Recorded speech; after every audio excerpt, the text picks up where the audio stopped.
बिस्मिल्लाहिर्रहमानिर्रहीम। Class 12 chemistry chapter 9 में आज हमारा टॉपिक है नाइट्रेशन ऑफ बेंजीन। तो आज हम बेसिकली नाइट्रेशन ऑफ बेंजीन के रिएक्शन को डिस्कस करने वाले हैं। नाइट्रेशन ऑफ बेंजीन का मतलब क्या है? Introduction of nitro group into the benzene ring is called nitration of benzene. I mean to say कि हमने नाइट्रो ग्रुप को लगाना है बेंजीन रिंग के ऊपर। हम कैसे लगाते हैं?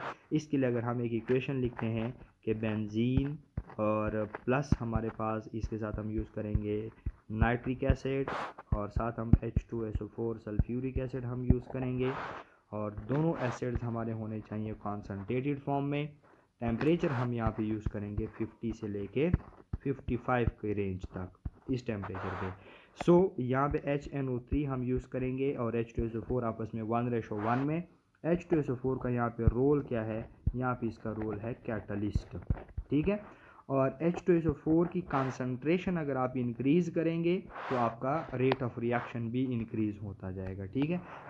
MDCAT नम्स के सारे MCQs के लिए आप पॉइंट्स नोट किया करें। प्रोडक्ट हमारा क्या बनेगा? प्रोडक्ट हमारा बनेगा नाइट्रोबेंजीन, NO2, साथ हमारे पास बनेगा वाटर और तीसरा हमारे पास चूँकि H2SO4 हमारा क्या चीज़ है? कैटलिस्ट है, तो ये एंड पे अनचेंज होके निकलेगा, ठीक है। अब इसका अगर हम रिएक्शन का मैकेनिज़्म चेक करें तो मैकेनिज़्म कैसे हुआ करता है? मैकेनिज़्म में सबसे पहले हम क्या करेंगे? हम इलेक्ट्रोफाइल जनरेट करेंगे, ठीक है।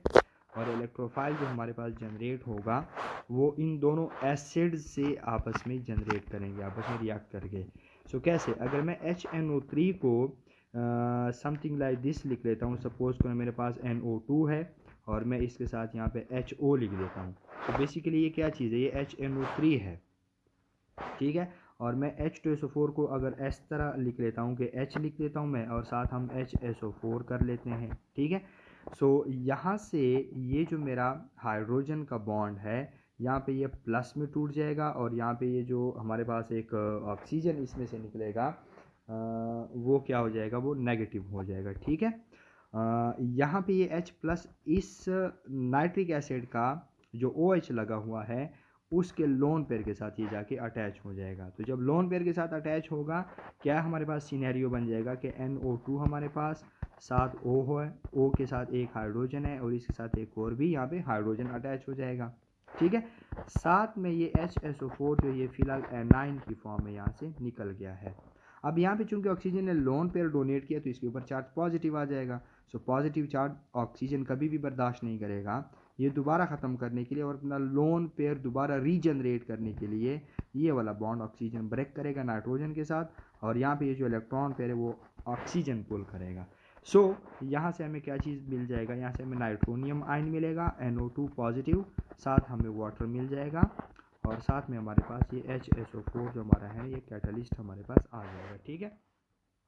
अब अगर आपको इसकी समझ नहीं आई तो मैं थोड़ा सा मज़ीद इसको एलेबोरेट कर देता हूँ। बेसिकली जो HNO3 में स्ट्रक्चर है वो किस तरीके से है? इसमें एक ऑक्सीजन डबल बॉन्ड पे लगा हुआ है और इसमें जो दूसरा ऑक्सीजन है वो भी डबल बॉन्ड पे लगा हुआ है, लेकिन यहाँ पे जो हमारे पास है ये एक OH ग्रुप अटैच है जो कि सिंगल बॉन्डेड है, ठीक है। साथ हमारे पास जो H2SO4 है, H2SO4 में सल्फ़र के साथ एक ऑक्सीजन डबल बॉन्ड पे है, दूसरा ऑक्सीजन भी डबल बॉन्ड पे है, यहाँ पे एक OH ग्रुप अटैच है, यहाँ पे एक और OH ग्रुप अटैच है, ठीक है। यहाँ पे जो बेसिकली है इसको मैं थोड़ा सा ऐसे लिख लेता हूँ ऐसे करके, ठीक है। यहाँ पे बेसिकली ये ऑक्सीजन हाइड्रोजन का बॉन्ड टूटता है, ये ऑक्सीजन नेगेटिव बन जाता है, हाइड्रोजन पॉजिटिव बन जाता है। ये हाइड्रोजन फिर जाके अटैच होता है नाइट्रिक एसिड के OH ग्रुप के साथ इस तरीके से, ठीक है। ये जो ऊपर हमने ये वाला स्टेप यहाँ पे किया हुआ है। फिर यहाँ से जब हाइड्रोजन अटैच हो जाएगा तो यहाँ से वाटर मॉलिक्यूल निकल जाएगा यहाँ से सारा, और चूंकि ये वाला बॉन्ड जब ब्रेक होता है हमने यहाँ पे ये वाला किया हुआ, ये देखें ये वाला बॉन्ड है, ये बॉन्ड जब यहाँ पे ब्रेक हो जाएगा ये इलेक्ट्रॉन पेयर ये ऑक्सीजन ले जाएगा, हाइड्रोजन ये वाले हाइड्रोजन के अटैच होने के बाद नाइट्रोजन यहाँ इसके ऊपर पॉजिटिव चार्ज आ जाएगा। ये हमारे यहाँ से नाइट्रोनियम आयन की फॉर्म में निकल जाता है। यहाँ से ये जो हमारे पास इसको मैं HSO4 कह दिया है, ये -1 के साथ निकल गया क्योंकि इस ऑक्सीजन के ऊपर चार्ज -1 आ जाएगा जब ये हाइड्रोजन यहाँ से निकलेगा। ये इलेक्ट्रोफाइल का जनरेशन है। मैकेनिज्म के अंदर सबसे पहला जो हमारा स्टेप था वो हमारा था फॉर्मेशन ऑफ इलेक्ट्रोफाइल, ठीक है। फॉर्मेशन ऑफ इलेक्ट्रोफाइल को मैं यहाँ पे ई पॉजिटिव लिख देता हूँ, ओके। अब दूसरा स्टेप हमारे पास क्या है, दूसरा स्टेप जब हमारा इलेक्ट्रोफाइल बन गया है, अब ये इलेक्ट्रोफाइल बेंजीन रिंग के ऊपर अटैक करेगा, बेंजीन रिंग के पाई इलेक्ट्रॉन्स के ऊपर, ठीक है। दूसरा हमारे पास है, अब आ गया काम अटैक का। सो अब क्या होगा कि हमारे पास ये बेंजीन रिंग है, ठीक है। अब ये पाई बॉन्ड है, एक ये पाई बॉन्ड है और एक ये पाई बॉन्ड है। अब NO2 जो है ना, ये बेसिकली बहुत स्ट्रॉन्ग किस्म का न्यूक्लियोफाइल है। ये नाइट्रोजन जो है ये इस कार्बन से हेल्प मांग रहा है, और ये कार्बन हेल्प कब करेगा, जब ये वाले ये पाई इलेक्ट्रॉन्स ये पुल करके यहाँ पे ये नेगेटिव बन जाएगा, ठीक है। तो जब ये नेगेटिव बन जाएगा, कैसे बनेगा, क्योंकि ये वाले पाई इलेक्ट्रॉन्स इस कार्बन ने पुल कर दिए, तो डेफिनेटली यहाँ पे चार्ज पॉजिटिव आ जाएगा। तो ये यहाँ पे क्या काम कर जाएगा, यहाँ पे अटैक करेगा, ठीक है। और ये नाइट्रो ग्रुप यहाँ पे अटैच हो जाएगा। लेकिन बेंजीन रिंग का जो सेक्सटेट था वो क्या हो गया, वो बस्ट हो गया, वो टूट गया है, ठीक है। लेकिन एंड पे ये दोबारा रीजनरेट हो जाएगा, हम देखते हैं कैसे होगा। हर कार्बन के साथ एक हाइड्रोजन भी अटैच है। अब इस कार्बन के ऊपर पॉजिटिव चार्ज आ गया, ये वाला पाई बॉन्ड है, ये वाला पाई बॉन्ड है। अब ये जो पॉजिटिवली चार्ज कार्बन है वो इस कार्बन से हेल्प मांग रहा है। ये कार्बन कब हेल्प करेगा, जब ये नेगेटिव बन जाएगा। और ये नेगेटिव कैसे बन सकता है, जब ये वाले पाई इलेक्ट्रॉन ये कार्बन पुल करे।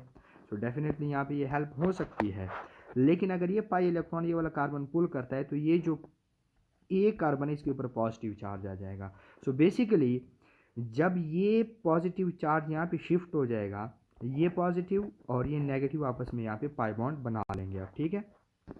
सो नेक्स्ट मेरे पास जो स्टेप बनेगा एरीनियम आयन के अंदर, अब ये डीलोकलाइजेशन हो रही है, ठीक है। ये पॉजिटिव चार्ज ये जो है ना ये डीलोकलाइज हो रही है, देखें ये यहाँ पे शिफ्ट हो गया और अगले स्टेप में आगे शिफ्ट हो जाएगा, ठीक है। डीलोकलाइजेशन का मीन्स ये बेंजीन रिंग के ऊपर मूवमेंट कर रहा है, रेजोनेंस कर रहा है।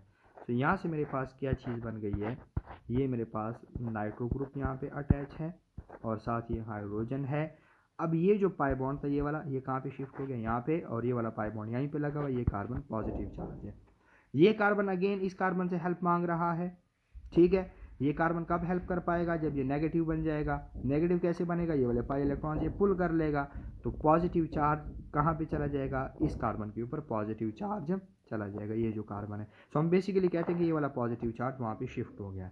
कैसे शिफ्ट होता है, क्योंकि ये पॉजिटिव और ये कार्बन नेगेटिव आपस में पाई बॉन्ड बना लेंगे। सो मैं चूंकि ये सीरीज़ में यहाँ पे आ रहा हूँ, ठीक है, इसलिए मैंने यहाँ पे बैकवर्ड एरोज लगाए। सो ये मेरे पास NO2 बनेगा, ये मेरे पास हाइड्रोजन है, और ये पाई बॉन्ड एक हमारे पास यहाँ पे लग गया, एक यहाँ पे लग गया, और यहाँ पे ये क्या चीज़, ये पॉजिटिव चार्ज है।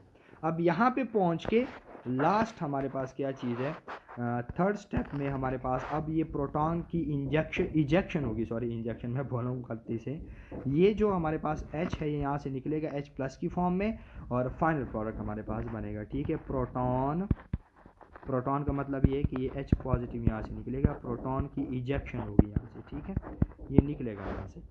सो फाइनली ये प्रोटॉन कैसे निकलेगा, अब इसको ज़रा हमने और भी गौर से ज़रा समझने की कोई ज़रूरत है।